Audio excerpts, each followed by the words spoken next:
Los recados que elaboran los hermanos Omar Enrique y Lourdes Méndez Cantún son tradición en el mercado de Santiago, prestigio que comenzó hace más de 75 años y que los llevó a trascender fronteras.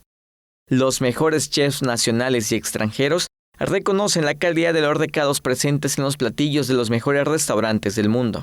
El recado rojo, negro, escabeche y la pepita, entre otros condimentos, son una tradición que comenzó en 1945 Rafaela Méndez con su hijo Arsenio, quienes imprimieron como distintivo el cariño con que elaboran los recados. Los hermanos Méndez Cantún continuaron con la tradición porque para ellos no son clientes sino amigos por su preferencia. Cada recado tiene un punto muy interesante al condimentarlo. Entonces, lo más importante yo considero que en cada producto que nosotros ponemos, el cariño que le puso mi papá y mi abuela al empezarlo a producir y la buena atención que la gente necesita. Esa es la tradición de nosotros.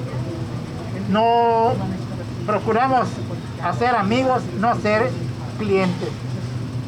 Procuramos tratar bien a la gente para que se queden como amigos. Lulú, como la conocen en el mercado de Santiago, es guardiana de la gastronomía yucateca, celosa de la tradición que identifica nuestros guisos, pero abierta a compartir sus innumerables recetas. Omar Enrique, quien es piloto aviador, extraña estar en un avión, pero a diario disfruta atender a sus amigos. Extraño la piloteada, ni quien diga que no, pero el trato con la gente, como ya es de diario, pues me gusta bastante.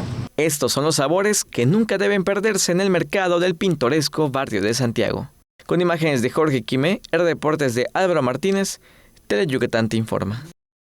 Teleyucatán te informa.